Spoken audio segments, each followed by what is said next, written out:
Kthehemi në pjesën e dytë këtu në Kompas të ATV-s dhe do të flasim për një farë përplasjen në distance online mes anëtarëve të Lidhjes Demokratike të Kosovës.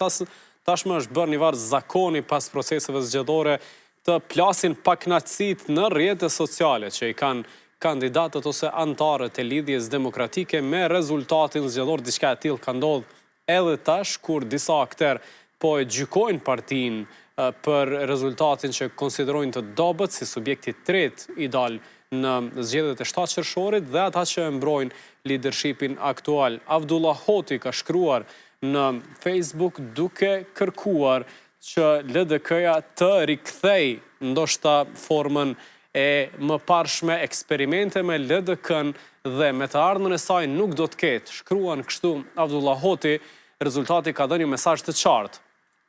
LDK duhet të rikthehet fuqishëm tek elektorati i saj tradicional, tek vlerat e saj dhe tek vizioni që e ka ndërtuar këtë parti.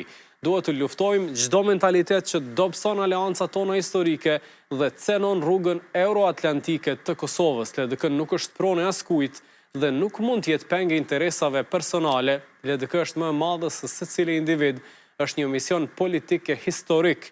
Kështu shkruan Avdullah Hoti, një lloj përgjigje ndaj tij dhe të tjerëve ka dhënë edhe Paris Guri, tash deputet i zgjedhur i LDK-s në kuvend. Interesante, thot Guri, se si për 3 palë zgjedhje radhëzi, sapo përfundon procesi zgjedhor, ma të zëshmit bën pikrisht ata që nuk ishe askund gjatë fushatës, nuk ishe në terren, nuk ishe në organizim, nuk ishe në asnjë betejë politike.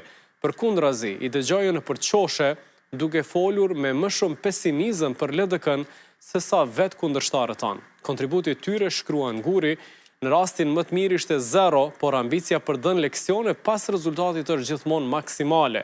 LDK-ja u rrit në kohë rekord, konsideron Guri, u rrit fal besimit tuaj, fal përkushtimit dhe vizionit kryetarit LDK-s, fal punës e atyre që ishin në ballë të betejës, fal bashkimit dhe fal aktivistëve tanë që pa kursyer asnjëherë trokitën çdo derë, takuan çdo qytetar dhe mbajtën gjallë frymën e LDK-s. Kur shumë të tjerë kishin zgjedhur vetëm të komentonin dhe të prisnin fundin e procesit për t'i bërë publike pa ato komente.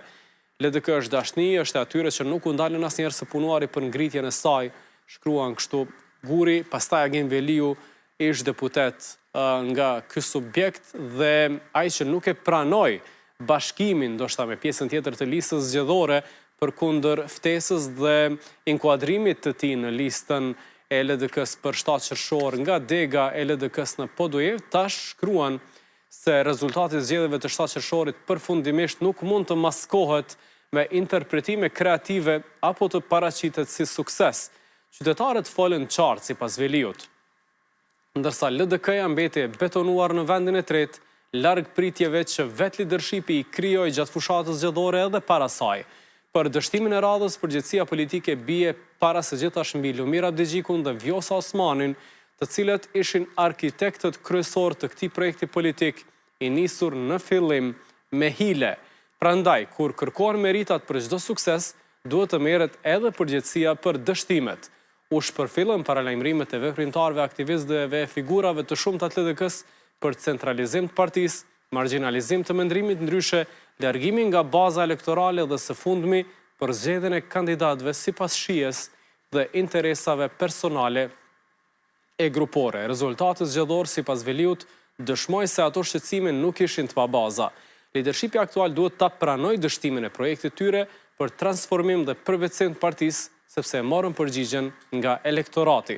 LDK-ja, thot Veliu, se ka nevojë për më shumë reflektim formal, ka nevojë për përgjegjësi konkrete, prandaj është momenti i fundit që të niset një proces zgjedhor i rregullt dhe transparent, duke hapur rrugë për figura politike që janë të dëshmuara, që gëzojnë mbështetje të gjerë dhe që interesin e partisë vendosin mbi interesat personale apo grupore. Një parti serioze nuk ringrihet duke festuar humbjet se fitore morale, por duke analizuar gabimet, duke rikthyer demokracinë e brendshme dhe duke vendosur standarde të qarta të llogaridhënies. Thot kështu Agim Veliu në Facebook, një farë përgjigje për gjithë e ka dhënë sot në mbrëmje vetë kryetari i partisë Lumir Abdigjiku, i cili thot se strukturat e LDK-s janë të mençura, të pjekura dhe mbi të gjitha të qarta. Nuk bien preje propagandës anti-LDK tashmë të zakonshme e bajate, e as nuk ngatrohen në identifikimin e oportunistëve politik po aq zakonshëm e të parashikueshëm, e din mirë, thot Abdigjiku, çfarë përfaqësojnë dhe për çfarë angazhohen.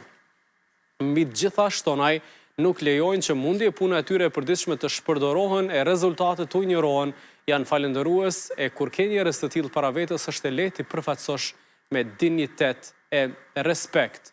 Pastaj ka treguar që ka qenë në shtime në një tjetër takim falënderimi me struktura, sa i qartë është mesazhi nga këto takime. E ka mbyllur kështu postimin e tij në Facebook Abdigjiku që ka treguar se ka qenë në shtime për takime strukturat atje, por edhe një lloj mesazhi edhe për krejt këto kritika. Ka pasur edhe mesazhe të tjera se si duhet të vijoj lidhja demokratike, si ta lexoj, si ta interpretoj dhe çfarë duhet veproj pas rezultatit të 7 qershorit, ku e qet si partinë e tretë në vend dhe me përqindje më të ulët se sa rezultatet preliminare, kur u numëruan pastaj votat e diasporës. Lidhja demokratike e Kosovës, sipas rezultateve të përmbledhura ende të pashpallura, i ka 16.69% dhe 18 ulëse në kuvendin e Kosovës, 3 më shumë